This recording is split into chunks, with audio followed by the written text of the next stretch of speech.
Earth and civilization as we know it has come a long way in the past 200,000 years and has experienced a multitude of changes in that time. The human species has only existed for a mere 0.0015% of the immense 13.7 billion year age of the universe. However, humanity has conquered some of the most daunting tasks in that time period. We have come from hunting and gathering in the fields of Africa to colonizing the entire planet in a time period that is relatively a blink of an eye on the cosmic level.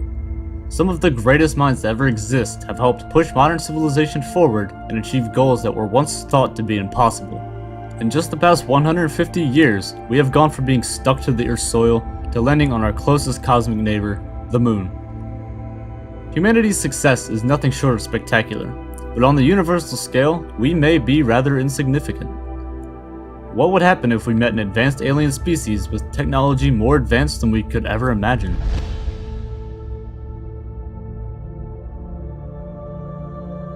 In 1964, a Soviet astronomer by the name of Nikolai Kardashev introduced a hypothetical scale that could be used to measure a potential civilization's level of technological advancement based on the amount of energy the civilization can produce.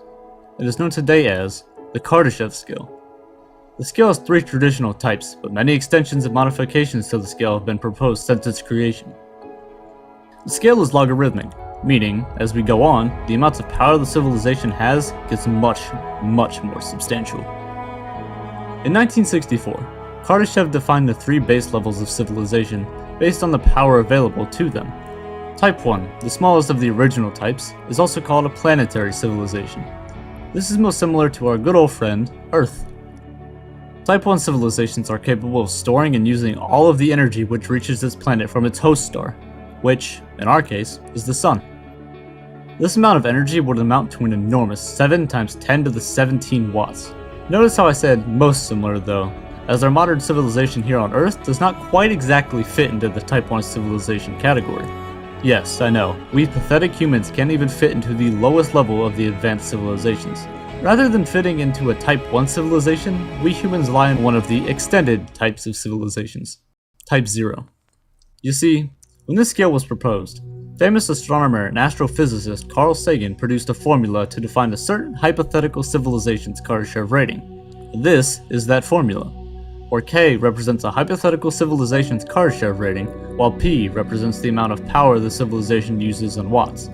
A proposed Type 0 civilization will control approximately 1 megawatt, or 1 million watts of power, which is minuscule compared to the amount of power we use on a daily basis. In 2015 alone, the total world energy consumption was 17.35 terawatts, or this huge number.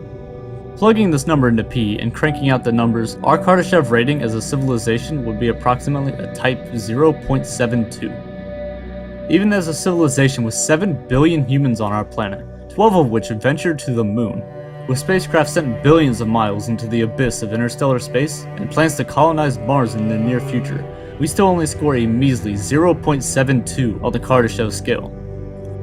According to Carl Sagan, humanity is going through a phase of technical adolescence, typical of a civilization about to integrate the Type 1 Kardashev scale. Michio Kaku, another brilliant theoretical physicist, suggests that humans may attain Type 1 status in the next 100 to 200 years, Type 2 status in perhaps the next few thousand years, and Type 3 status in 100,000 to 1 million years. This really goes to show the truly immense timescales it would take to advance to the next type of civilization. However, we are heading towards becoming a Type 1 civilization in the next couple hundred years or so, and this is a huge step for humanity. As a Type 1 civilization, we would have complete control over our own planet. Perhaps we could influence the weather, change the geological makeup of our own planet, and much more. However, even this amount of power is tiny compared to the next type of civilization, Type 2. A Type 2 civilization, also referred to as a stellar civilization, can control the total energy of its host star, and transfer the energy throughout the entire solar system. One popular hypothesized device used to harness the entire energy output of a Type 2 civilization's host star are called Dyson structures. You may have seen these before, as they are rather popular in science fiction. The name was coined by Freeman Dyson, and is essentially a system of orbiting solar power satellites. Basically, it's an insanely massive hollow sphere built around a civilization's host star to milk all of the energy from it. Zephyrus made a great video on this idea, and you should definitely check it out. I'll be sure to leave a link to it in the description. But back on topic. Another rather exotic idea to harness energy for a Type 2 civilization would be to feed a stellar mass, for example, a star, into a nearby black hole and collect the photons emitted by the accretion disk.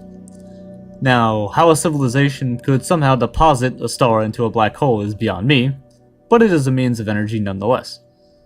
A Type 2 civilization would not only build these supermassive structures, but would control and live within them. They would control every single planet in their solar system, mine all the asteroids at their leisure, and essentially do whatever they want inside the solar neighborhood. The amount of power the civilization would have is remarkable, but is nothing when compared to a Type 3 civilization. A Type 3 civilization, also referred to as a galactic civilization, can control the total energy of its entire host galaxy. The amount of power this civilization would have is truly frightening, and is sorta in the realm of science fiction, but I'll cover it anyway. You see, this civilization would function extremely similar to the way a Type 2 civilization would work. It would harness the power of stars, mine planets and asteroids, and so on, but not only for one star, but for billions of stars. A civilization such as this would use planets and solar systems like Legos, building and deconstructing planets to build up their empire elsewhere in the galaxy. The galaxy would seemingly become their playground, and everything they do and use is merely a toy. Harnessing the energy of quasars would be like hitting the lottery for them. The supermassive black hole at the center of their galaxy could be used as an energy source for a Type 3 civilization. Galactic real estate would become a reality, with planets, stars, or even complete solar systems being auctioned off by some supreme leader. Interestingly enough, this hypothetical galaxy may not even be noticeable.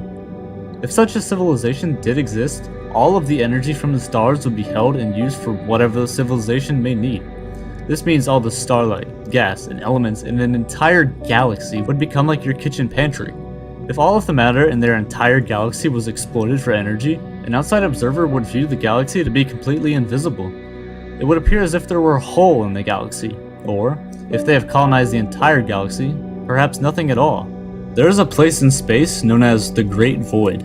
At nearly 330 million light-years in diameter, the Great Void is one of the largest known voids in the entire universe, and is commonly referred to as a supervoid. This region of space is seemingly devoid of life and galaxies as we know it. A region of space with such a massive size as the Great Void contains, scientists estimate that there should be at least 2,000 galaxies in this area of space. But, to date, there have only been 60 galaxies that have been discovered in the Great Void. This is a mere 3% of the amount of galaxies that should occupy an area this large. So, where are they? Could it be Type 3 civilizations completely dominating an entire region of space, milking a 330 million light-year wide region for resources? Leave your thoughts in the comments below, and I'll be sure to respond to them as quickly as I can. Thanks for watching.